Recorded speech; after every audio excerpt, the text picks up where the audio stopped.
Welcome to Shri Vinayaka real estate channel. இப்போ நம்ம வீடியோவில் பார்க்க போகிறது பஞ்சாயத்து தார் சாலை மலையே அமைந்துள்ள 2 ஏக்கர் 45 சென்ட் விவசாய நிலம் குறைந்த விலையில் விற்பனைக்கு வந்திருக்குங்க. இந்த நிலம் எங்கே இருக்குது, மேலும் என்னென்ன வசதிகள் இருக்குது அப்படின்னு பார்க்குறதுக்கு முன்னாடி மறக்காமல் நம்ம சேனல் சப்ஸ்கிரைப் பண்ணி வச்சுக்கோங்க. பெல் ஐக்கனை டச் பண்ணிக்கோங்க, ஆல் பட்டனை ஆனில் வச்சுக்கோங்க. அப்போ தான் நம்ம போடுற வீடியோக்கள் உங்களுக்கு உடனுக்குடன் நோட்டிஃபிகேஷனில் வரும். பார்த்துட்டு உங்களுக்கு பிடிச்சமான இடமா இருந்தால் உடனே வாங்கிக்கலாங்க. மற்றபடி நம்ம போடுற வீடியோக்கள் உங்களுக்கு பிடிக்குன்னா மறக்காமல் ஒரு லைக் பண்ணுங்கள், ஷேர் பண்ணுங்கள். உங்களுடைய கருத்துக்கள் கமெண்ட் பாக்ஸில் போஸ்ட் பண்ணுங்கள். பாருங்கள், பஞ்சாயத்து தார் சாலை மலையே அமைஞ்சிருக்கு. ரோடு பேஸுங்க. சுற்றியும் ஃபென்சிங் பண்ணியிருக்காங்க. கம்பி வேலி அமைச்சு கேட் வச்சுருக்காங்க. இதில் பார்த்திங்கன்னா தனி கிணறு, ஃப்ரீ இபி சர்வீஸ் வசதியோடு இருக்குது. கிணற்றில் தண்ணீர் இருக்குது பாருங்கள். அது இல்லாமல் போர் வசதி ஒன்று இருக்குது.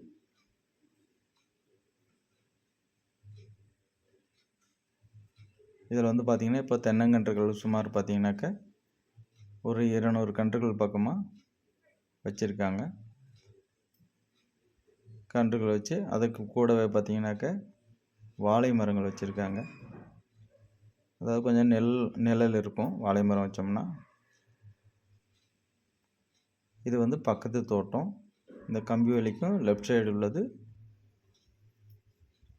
நம்ம இப்போது விற்பனையில் உள்ளது. மற்றபடி இந்த ஹாஸ்பிட்டல்ஸ் போட்ட ஷெட்டோட ஒரு வீடு வசதியும் இருக்குது. பார்த்திங்கன்னா தற்போது நல்லா நீட்டாக போனாலும் ஒரு குடும்பம் தாராளமாக தங்கியிருக்கலாம். அந்த அளவுக்குள்ள வீடு வசதியும் இதில் இருக்குங்க. பாருங்கள், ரோடு பாயிண்ட்லேயே முன்னாடியே கட்டியிருக்காங்க. இது டோட்டல் 2 ஏக்கர் 45 சென்ட் பட்டா நிலம் சொல்லியிருக்கு. கிட்டத்தட்ட ஒரு அரை ஏக்கருக்கு பக்கமாக, அரை ஏக்கர் அளவுக்கு தரிசு நிலம், பட்டா நிலம் இல்லாத தரிசு நிலம் செப்பரேட்டாக அட்ஜாயினில் இருக்குது. அது இவங்களுடைய பராமரிப்புலேயே இருக்குங்க. பாருங்கள், நான் சொன்ன மாதிரி பார்த்திங்கன்னா இந்த கம்பி வேலிக்கும் ரைட் சைடு உள்ளது. பாருங்கள், தென்னங்கன்றுகள் வச்சு அதுக்கு பக்கத்தில் வாழைக்கன்றுகள் வச்சுருக்காங்க. அப்படிங்கும்போது கொஞ்சம் வெயில் அடித்தாலும் கொஞ்சம் சீக்கிரம் தண்ணீர் விட்டோம்னா கொஞ்சம் காயாமல் இருக்கும். இதை நீட்டாக பராமரிப்பு பண்ணி வந்தோம்னாவே அருமையான ஒரு தோப்பாயிடும். அருகிலெலாம் பார்த்திங்கனாக்கா கோழி பண்ணையெல்லாம் அமைச்சிருக்காங்க. அதனால் நம்ம வேணுனாலும் பண்ணை வேணாலும் அமைச்சிக்கலாம். அதுக்கு ஆப்போசிட்டில் ஒரு சிறிய கம்பெனி மாதிரி ஆரம்பிச்சிருக்காங்க. அதனால் இதில் தொழில் எதுனாலும் செஞ்சுக்கலாம்.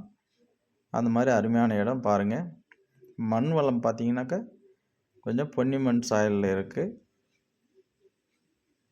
பாருங்கள், இதில் பார்த்திங்கனாக்கா ஒரு பெரிய தற்போது இப்போ இதில் மாங்காய் இருக்குது, மாமரம் இருக்குது, தென்னை மரங்கள், காப்பில் உள்ள தென்னை மரங்கள் ஒரு 4-5 மரங்கள் தாங்க இருக்குது. மீதில் இளங்கன்றுகள் வச்சுருக்காங்க. இந்த நிலம் எங்கே இருக்குது அப்படின்னு பார்த்தீங்கன்னாக்க நம்ம தாத்தையங்கார்பேட்டையிலிருந்து முசிறி செல்லும் சாலை அருகில் அமைந்துள்ளது.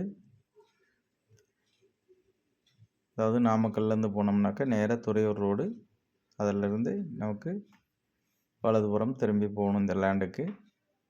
மற்றபடி நல்ல தார் ரோடு பேஸ்லேயே இருக்குது. போக்குவரத்துக்கு எந்த பிரச்சனையும் இல்லை. கார், லாரி போன்ற கனரக வாகனங்கள் அனைத்துமே சென்று வரக்கூடிய அளவுக்கு நல்ல பாதை வசதி இருக்குங்க. இப்போ கோடை காலம், அதனால் உங்களுக்கு பார்க்குறதுக்கு அக்கம் பக்கத்தில் கொஞ்சம் ட்ரையாக தெரியுது. ஆனால் நல்லா இதில் பராமரிப்புனா அருமையான ஒரு தோப்பாய்க்கலாம். பாருங்கள், வீடியோவை பார்த்துட்டு உங்களுக்கு இடம் பிடிச்சிருக்கு அப்படின்னா கால் பண்ணுங்கள். நேரடியாக சைட் விசிட் பார்க்கலாம். இது டோட்டலாக பார்த்திங்கனாக்க நார்மலான ரேட்டு சொல்லியிருக்காங்க. கொஞ்சம் குறைந்த விலையிலே கிடைக்கும். இன்வெஸ்ட்மெண்ட்டுக்கு வேணாலும் வாங்கி வச்சுக்கோங்க. தோப்பாயிடுச்சுனாக்கா நல்ல அருமையான ப்ராப்பர்ட்டி ஆகிடும். பார்த்துட்டு கால் பண்ணுங்கள் ஃப்ரெண்ட்ஸ், மிஸ் பண்ணிடாதீங்க. நல்ல இடம். வேறு ஏதாவது சந்தேகங்கள் இருந்தாலும் ஃபோன் பண்ணுங்கள். ஓகே, அனைவருக்கும் நன்றி, வணக்கம். தேங்க்யூ.